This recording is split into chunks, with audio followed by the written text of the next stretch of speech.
Hello and welcome once again to the Limit of Adhesion podcast. The season has passed the midway stage, and as we approach the business end of proceedings, I'm delighted to have two familiar faces from the grid join for a discussion on hot topics, as well as an LOA quiz towards the end. My first guest is instantly recognisable by the silky smooth sounds and commentary, part of the Extract Racing and No Slots No Glory. It is, of course, league founder Gareth Winslade. How are you doing this evening, Gareth? I'm very well, Chris. Yeah, thanks for having me, man. Yeah, nice to have you on board. Also joining us tonight is my McLaren teammate, who not only won the final Club 1500 Teams Championship in Prime, but has also been producing some videos for the channel, which are worth checking out, the highs and the lows of racing public lobbies on the iRacing service. It's none other than Chris Forrester. How are you doing, Chris? I'm doing great, thanks. Good to be here with you guys. Yay!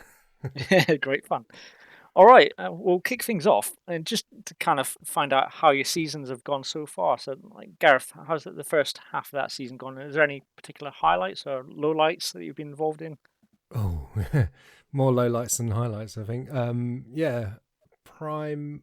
Phillip Island was obviously a massive highlight because I picked up the bronze victory, and yeah, I was so pleased with that drive because at Interlagos, I genuinely couldn't. I just didn't know how to drive the car, and I was struggling so much. And then Phillip Island, even in practice, I couldn't do it. And then all of a sudden, just something clicked, and I could do it. And I think the major thing was I was bringing my braking back more, and I was braking earlier, but also I was keeping more brake on for the turning, and so being like a lot more heavy-footed for trail braking, and that just seemed to sort me right out. I did get Rob to have a look at some traces and compared to some of his laps, and he was just like, yeah, but you've got no slip angle and you're not instantly going between the two pedals. And I'm like, yeah, but I'll probably spend a lot of time if I did that. So but Phillip Island was a massive highlight. I had a really fun race at Nürburgring when I ran the alt strategy, but then Road America was a disaster. Spa started fun and ended in disaster, and up and down, but yeah, really enjoying it. It's still good fun. Yeah, and what about you, Chris? Any recent highlights that you've been proud of? Prime and endurance have been going a lot better for me than sprint. I think only a couple of races ago I managed to log my first point in the sprint race. So yeah, that's not gone so well. But endurance surprisingly has been going really well for me. I wasn't expecting that. But yeah, last three races I got 7th, 6th, and then 7th. So I've got some decent consistency going there, and I'm really enjoying racing those GTPs. Yeah, it's a competitive field in the GTPs as well. We'll come on to that in a second, actually. But in essence, the endurance has seen the introduction of rain and open up some more cars and services as well. How do you both see this affecting league racing? Do you see it as a positive, or is it something that's going to cause chaos and carnage? I think a bit of both. I think it's definitely a positive. I think it just adds an extra element of strategy and the technique. So I actually feel it levels the playing field a little. If you can be smooth and consistent, then you can actually be faster than you were before, as it were, in the rain than perhaps you were in the dry. So yeah, I've been enjoying it. How about you, Gareth? Do you like the unpredictability of the weather?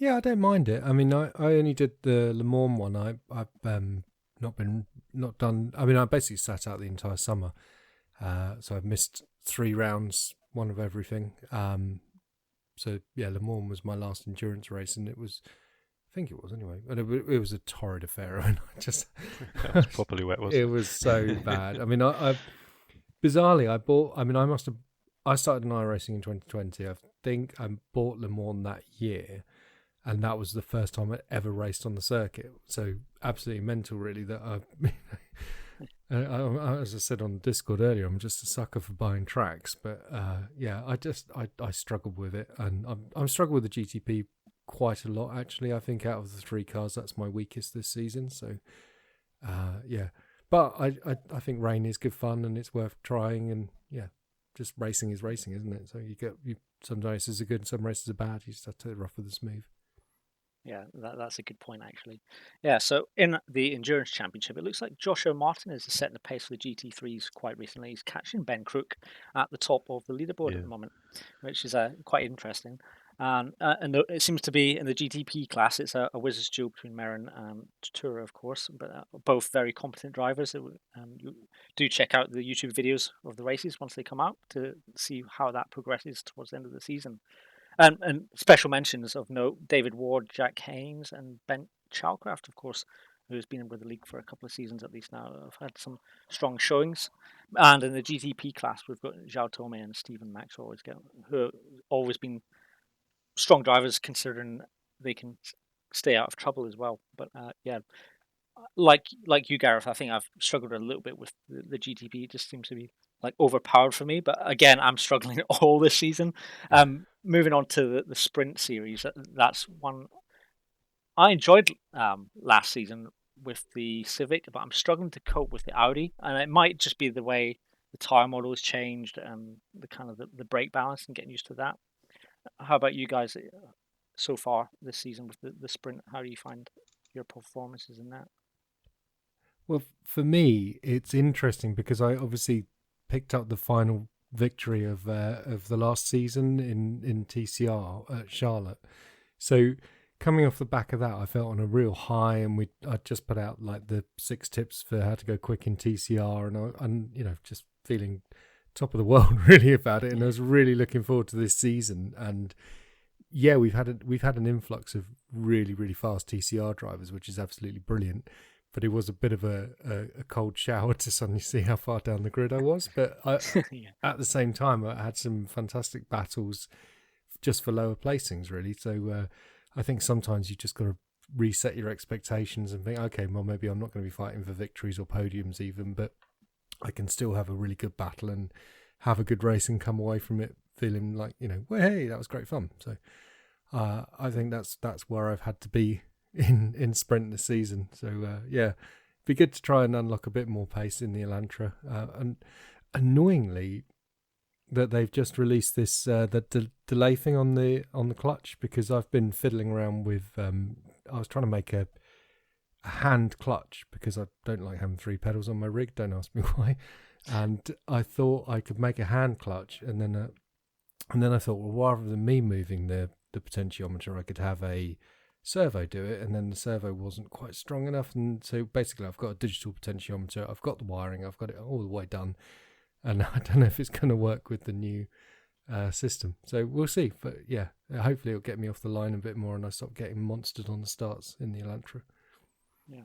And Chris, you switched like me from the Civic to the Audi. How have you coped with the change? I think you've coped a little bit better than what I have, to be honest with you. I don't know. I've been languishing at the back quite a bit in this season. The last race was at Snetterton. I think I seem to find a bit of pace again there, but still seconds off the pace. But yeah, I've been dwelling whether or not, because I kind of pushed you into the Audi change, didn't I? We did some testing, and it seemed to give good laps, but I don't know. We'll have to have a chat about whether we what we do if there's another TCR season coming up. Make a team decision on that one for next season. Yeah, absolutely. It's definitely got the pace, hasn't it? It's just whether or not it suits our driving styles. But yeah, it's a bit wild sometimes on the Rio, but no, it's all good fun. Well, you think and about in that Red Bull ring as well, Chris, like last season when you were fighting with Russell for the win, weren't you? So yeah, and that was in the Civic. So I don't know, like Chris, the other Chris says, maybe that change of car suits, that sort of unlocks you, because I didn't like the Civic in season 1 of TCR, and I much prefer the Elantra. So horses for courses, really, I guess. Yeah, absolutely. And in that sprint series, quite recently, Clayton Buller and John Cook, David Ward, Don Parker, they've all been having really strong results recently, which is great to see, as you said, with the influx of drivers as well. But we've still got the kind of staple names that have came in over the course of the past couple of seasons also performing well. And of course, not to mention Alex Murphy, who's just a league into his own sometimes as well, having some success as well. And an outside chance still for Neil Stevenson, who joined the league this season. So yeah, keep an eye out for him as well. And moving on to as Gareth said, there's been some really good racing there, both up and down the grid, hasn't there? It's like whether you're in 30th or in the top 10, it's just some fantastic racing in the sprint. Yeah, and it's great because the likes of Gareth, me, and you, we always seem to be kind of neck and neck with each other, or if it's qualifying or within the race, we're always kind of near about each other. So it's always good to have that kind of familiar faces you're racing with as well. Yeah, I'm really enjoying that. I love it, and it's so nice as well because there's a lot of trust between us as well when we're on track, and we know that we're all going to be respectful. We're still going to fight, but we're going to be respectful about it and not biff each other too much. So yeah, just don't mention that. Was it not kill last season? I think.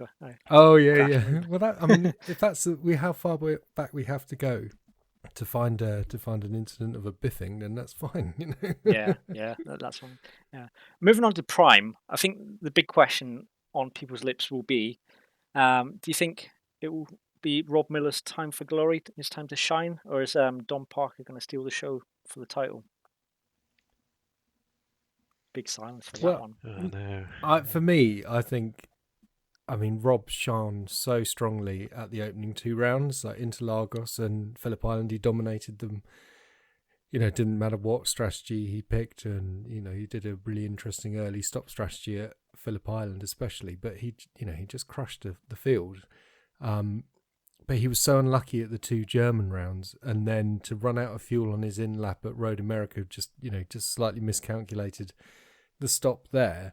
Otherwise, I'm pretty sure he would have won Road America. So, I'm not taking anything away from Dom, because his performance at was it Hockenheim he won. Well, no, he won Nürburgring and Road America, obviously. His performance there was just absolutely phenomenal. And until we got to Indy, Dom had a podium every single round, whereas Rob didn't have that at all. So I think Dom really, really deserves to be up in the title fight, and he's doing brilliantly. So either of them be a very worthy champion. But I think it's going to be Rob's time to shine, yeah. I think Rob's got it. Yeah, well, no doubt. See, and what about you, Chris? You got any pennies you want to throw into the counter for that one? I'm just amazed at Zhao's progress. He's obviously clearly leading the bronze split there, but he's giving Dob and Rob a run for the money as well. Yeah, he's a really good driver. I should have. Yeah, it's well worth shouting out how Zhao's doing. He's just doing incredible this season. Yeah, great improvements. All right, so we'll do some individual questions now. Gareth, favorite track and combo? It doesn't need to be of all time, or is there one that's on the service right now that you seem to be taking a fancy to? I've always loved Alton Park. Yeah, Alton Park. There's something very, very special about that track, and I don't know why. I had a race there in Formula 3, an official race, and I was like car 15 or car 16, and I got pole, and I managed to just sort of pick up the win. So that was just something really special about that. So yeah, Alton Park is really, really amazing for me. I love that track. Favorite car, it varies every week. The Formula Ford has been a long time favourite for me, but maybe I'm starting to move away from it a little bit more now. The Clio's a lot of fun, so it varies. I more prefer the low speed stuff. The F3, brilliant car, stuff like that.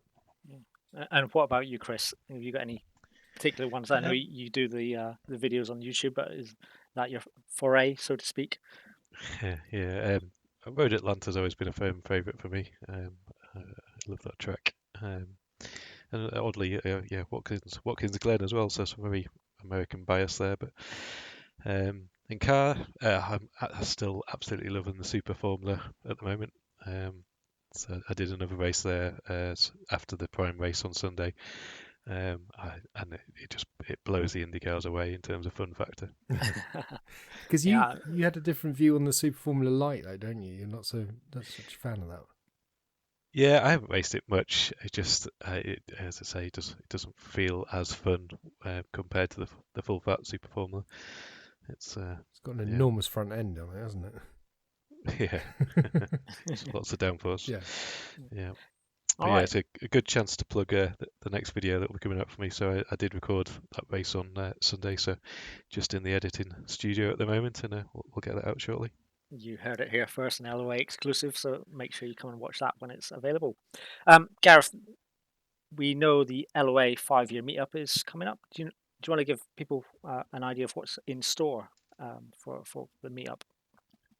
Well, it's more Jules's bag than mine, but in terms of organising. So We're going karting, obviously, which will be.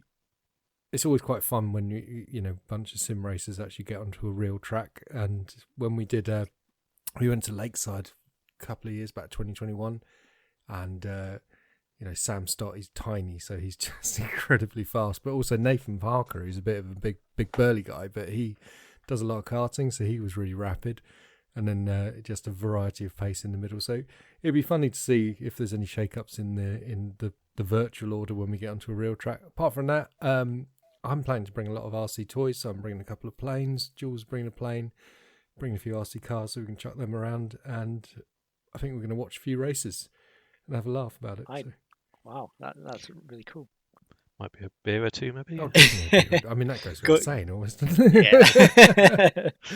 And a barbecue, I've heard, is on the card, so that'd be nice. Hopefully the weather holds. Ideal. So for those who are going to attend, do have the best of times there, and make sure you get Gareth drunk as well. Although he's probably happy to do that on his own anyway. Gareth, also, what about the YouTube channel? Any ideas for next year? Or is there any kind of projects you want to be putting on the channel in the future?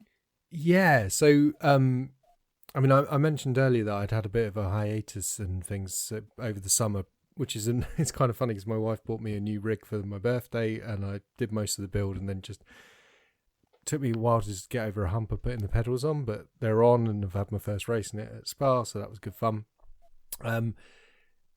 But it did mean that, like, my next project that's coming up on the channel will be a GT3 6 tips video. So one of our masterclasses that gives you pointers on how to go fast in a particular car. I've had some really, really lovely input from the likes of Joshua and Ben, and from Dan Shaw as well. So yeah, really excited to get on with that eventually. I mean, they do take an enormous amount of work to produce, because something like this one, where I confess I'm not a particularly good GT3 driver, so I'm learning. I've driven a bunch of tracks, and then they've driven the tracks, and I'm going to watch what they're doing, look at their tips, apply it to my driving. Hopefully I'll see an improvement, and then we can share those and demonstrate, the improvement that I've had.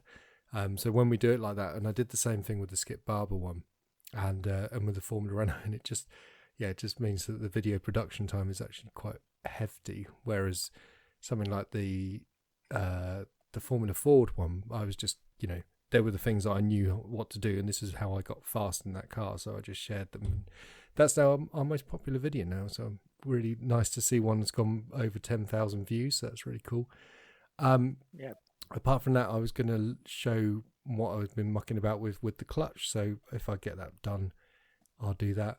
Always on the hunt for more people to share their races, like Chris does, and Rich Meesters. So if you're going to do a season in a car, anyone from the LOA, and you want to record those races and share them onto our channel, the more content that we can get, the better. Because at the moment we are on about 3,003. Let's just check it out.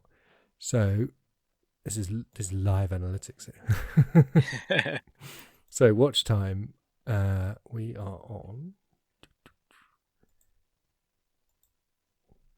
in the last 365 days, 3,300 watch hours. We need to get over 4,000 to qualify for monetization.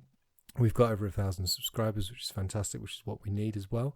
But the reason I would love us to be monetized is because I want to, any earnings that we get, we want to put it back into the league, which means we want to be able to pay for SDK, which is the overlay package we use to record, which is, a few £100. And we would like to, it'd be nice to start rewarding members of the LOA. So, like, if you've been in it with us for a long time, it'd be nice to reward you by going, hey, we'll buy that track for you, and here's some credits and stuff, and thanks for being such an awesome part of the community. Because, as you say, LOA was founded by me and Jules, but ultimately it's the community that makes it what it is. So that's where I see the channel going. So if anyone wants to get involved with that and be a regular contributor like Chris and Rich, who I'm enormously grateful to, then do drop me a line.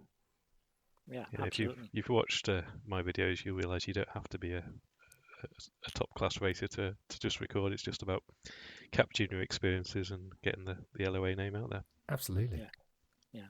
And Chris, your videos, is there any plans for 2025? Are you going to stick with super formulas, or are you going to move into any other type of Yeah, car? I worked hard over the summer to get my A license back, so I can now start doing some Super Formula races again. So I'm definitely doing that series. But I think I'm actually going to do a sports car series as well. So I'm going to go on the GT4s.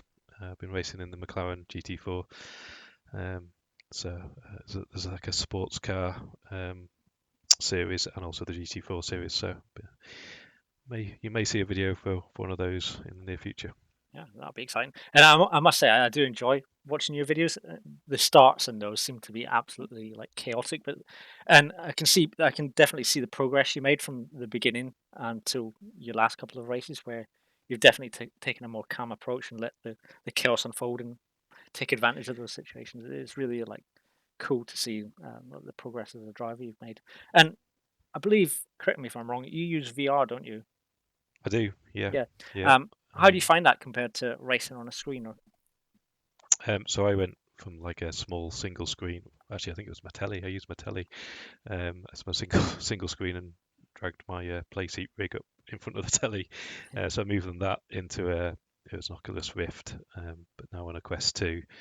And I've never even thought about going back to a single screen. It's so immersive. Technology glitches aside, I had to upgrade my PC and things to cope with some of the newer track scans and also the introduction of rain. I don't think my Oculus Rift and my old PC would have coped with that. But yeah, I've not even looked at anything else. oh, that's You race in VR as well, don't you, Gareth? Usually. Yeah, I do. I adore it. I don't even. My rig is. I'm sitting at my work desk at the moment, but obviously I have my PC going for it. So I have my two screens there. My rig is sitting behind me, so I don't even have a screen in front of the rig anymore. So yeah. I just. I think once I went over to Dave Lyons years ago, and he had his Oculus Rift, and he had Project Cars 2 with a controller, and I couldn't understand why he didn't have like a wheel and pedals for it, but just that and being able to look into the apex just blew my mind, and I was just like, this is what I've always wanted, and it just changed reality for me. So I would never go to screens, I don't think. Yeah, that's great. A couple of things I noted through this season. Gareth, your prime at Nürburgring seen you hold off Rob Miller to take P6 by a very fine margin. I think that's an achievement you probably would be quite proud of. That was the one where you made a strategy call, wasn't it? Yeah, and it was only because I didn't feel I wasn't very quick, so I qualified on the hard tires, and it was just nice, and because I joined the grid, and then it's like you were on the hards, Chris was on the hards, and Stephen Maxwell was as well, and then there was that crash at the start, so I was able to just sort of like end up quite high up the grid, and yeah, when Rob came back through at me, I must admit I was doing the F off dance all the way through the last couple of laps. I could see him getting close, and he did bump me in the final hairpin, but that's all fine. But it was a relief to hold him off more than anything, to be honest. Oh, yeah, I can imagine. Yeah, it's quite a daunting prospect having Rob Miller chasing you down. Yeah. And Chris, likewise, it looks like you're growing into the season with some of your recent finishes, as you already mentioned. The endurance at Fuji, it's seen you finish 6th out of 13 in a very tough GTP split. And how did you find the traffic management and also the weather conditions out there? Because you seem to cope a lot better than quite a lot of people there. Yeah, I think that's probably my best result in the LOA. That one actually, in terms of like non-split result. So yeah, chuff for that. I seem to have kind of naturally got used to rain and seem to be coping with that well. And I enjoy the traffic. I find it really good fun weaving through, respectfully passing our GT3 colleagues. Can I just give a shout out though, Chris, to your performance at Spa in Prime, because you were flying, and it was an incredible drive until you had the taking your wing off and damaging your car. But it was it was just I feel like is it fair to say that I think I've had the edge on you in Prime, whereas you've had probably pace on me in GTP, but you've just Yeah. never had the luck. But that race, you were showing me a clean pair of heels all the way through. I couldn't keep up with you. It's probably a bit the new scan of Spa probably helped, and that everyone was learning it. But you and Russell both had damage there at the start as well, so I think you can't take. No, take I that think away you from just me. drove brilliantly, mate. That was a genuinely fantastic drive. It felt smooth. I think it's Yeah, looking forward to seeing what you can do in Thanks. the rest. Yeah, a few more races to go. On an advertising note, the oval season starts again on October 12th or 13th, depending on the time zone you're in. Do keep an eye out for that. If you do like to go turning left, feel free to join the oval Discord as well. Right, so down to the business end of stuff. We've got an LOA quiz. We're not taking any points. There's no winners, only losers, as they say, or is that the other way around? We'll see. So first, and don't worry if you're miles off any question, because these are pretty random questions as well. So first question goes to Chris. The Limit of Adhesion YouTube channel has now surpassed 1,000 subscribers. But what is the current video count? Just a random number, rough guess what you think it could be. Oh, we passed 500 a while back, didn't we? So I'm going to guess 525.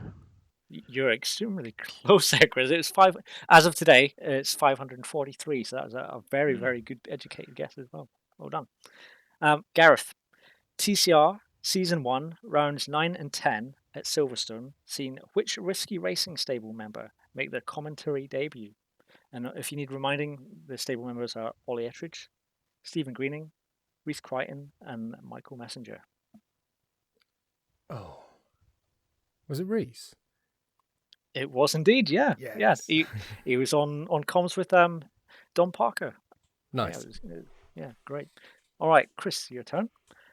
Hardware failures, parenting, and work commitments all form part of the reasons for missing our beloved Sunday races. However, name one of 2 league members who have used load shedding as their excuse for not racing. Stephen Koenig, our South African friends. Yep, there you go. Yep, Stephen Koenig and Jan Pruis. Do Of course. Yeah. regards to them if they are listening. All right, Gareth. GT3 Season 2, Round 5 at Montreal was notorious for Tourmaline launching Adam Highfield's car into orbit and embedding it on a safety fence, if you remember. Mm-hmm. But how many cars in total did the Swedish assassin take out at the hairpin in lap 1? Oh, so it took out. Oh, I don't know. I'm going to say 5. Maybe a bit over. You would have thought it, because it was there was a lot of carnage at the hairpin. It was actually 3 direct hits, we'll call that. So, damn. but there was a lot of carnage going on at that corner at that time. Yeah. I think it took out half the field, I think.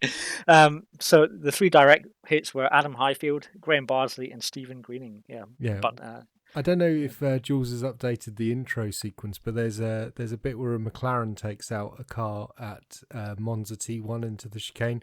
That's touring the McLaren. setting the standards, yeah. All right. Next question. Both of you can put your heads together and take guesses as well.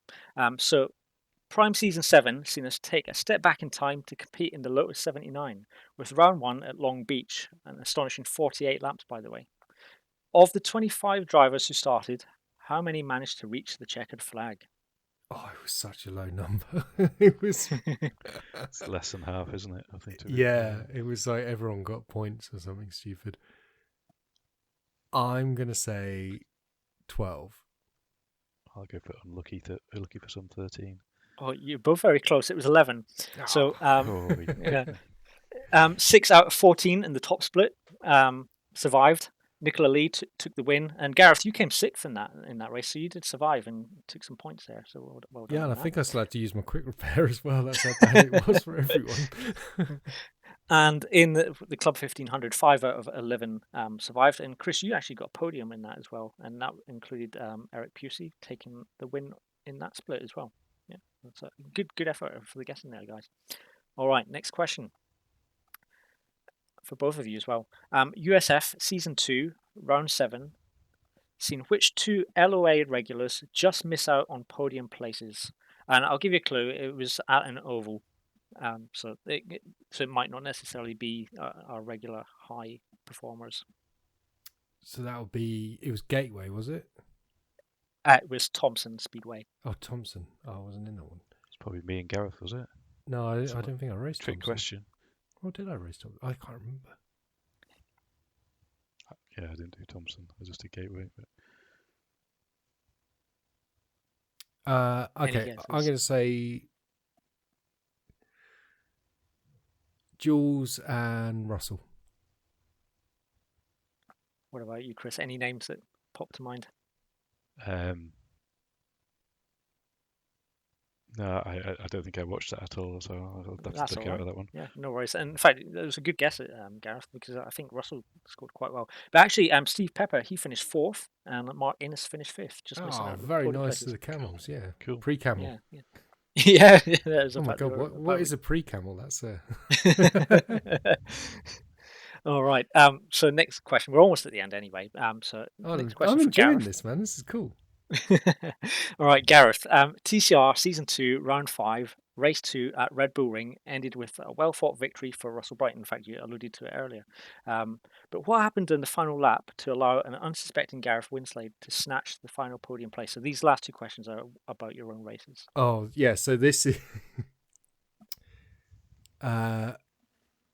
David Ward had a drive-through penalty. He had to go in. He went into the pit lane on the final lap, even though he should have just taken the flag. I biffed Ben Chowcraft. I mean, I just felt like he was very off the pace that weekend, very unusually for Ben because he's rapid. And I caught him on the final lap. And I believe, didn't Tor and Alex have some sort of coming together in Crazy Horse, that the double left? Yeah, they did indeed. And in fact, the two drivers you mentioned, David Ward and Ben Chowcraft, who were directly ahead of you, it did indeed happen. So well done on that. Good memory. It's a good race for me. Yeah. All right, Chris, Prime Season 8. Finally seen Chris Forrester take his much-deserved maiden LOA victory in a close battle ahead of Joe Barlow. Which track did you take the top step of the podium? I do remember that, though. I think it was Silverstone. It was close. It was a British track. It was Alton Park. Was it? Oh, yeah. Man. Yeah. Good victory there. It was a quite hard-fought victory, though, so well done. All right, bonus question, and this is going to be quite a random one, where you both can select A, B, C, or D. The final race of Oval Season 2 at Indianapolis seen Jake Weaver take the checkered flag in one of the most epic finishes ever seen in our league. But what enabled him to take victory? A, the original leader ran out of fuel on the final lap. B, he required draft from a lapped car. C, finishing under caution due to a 5-car wipeout. Or D, the original leader suffered packet loss with 3 laps remaining. Oh, I hope it's not packet loss. That's the cruelest thing. That's happened in Road as well. I want to say David Lyne might have had that at some point. Yeah, Dave's we had Dave's had it. We had the carnage in the USF league, didn't we? Where that was finished under a caution. So I'm steering away from that one. I'm going to go. Do you think Chris has been a bit sneaky and put that in as a curve? I reckon. Yeah. I go for the draft of a back marker. In which case, I'll go A. The leader ran out of fuel. Yeah. So actually, both of these have happened in the Oval League at some point, but in this particular race, it was indeed B. What happened? Yeah, well done, Chris. What happened was he didn't have enough fuel towards the end, and about 6 laps from the end, and I didn't have any communication with Jake. I wasn't watching the stream or on comms with him, but being his teammate and I was quite far behind, I let him draft behind me, and that dragged him to the end of the race, where he was able to finish just with the amount of fuel needed. So, that's jogging. I think I've seen the video actually. Yeah. Yeah. It's jogging in memory. Yeah, that was quite an awesome feat, really. Yeah. All right, so that almost concludes everything we've need to talk about in this kind of podcast. But if you're interested in joining one of these podcasts, fire a message in the Discord. Everyone's welcome to join and discuss their war stories like we have done today, and their perspective on racing in the LOA. And of course, new drivers, old drivers, anybody really. So thanks very much, guys, for joining today. It's been an absolute pleasure to talk once again. Is there anything else you want to say to the viewers before we leave? I hope they can't see all me. on track. Yeah, I hope they can't see me. I'm in my pants. Exactly. No, I'm kidding. All right. But yeah, massive thank you to you, Chris, for hosting. Really appreciate it. No worries at all. All right. Thanks. Thanks again. And we'll see you next time.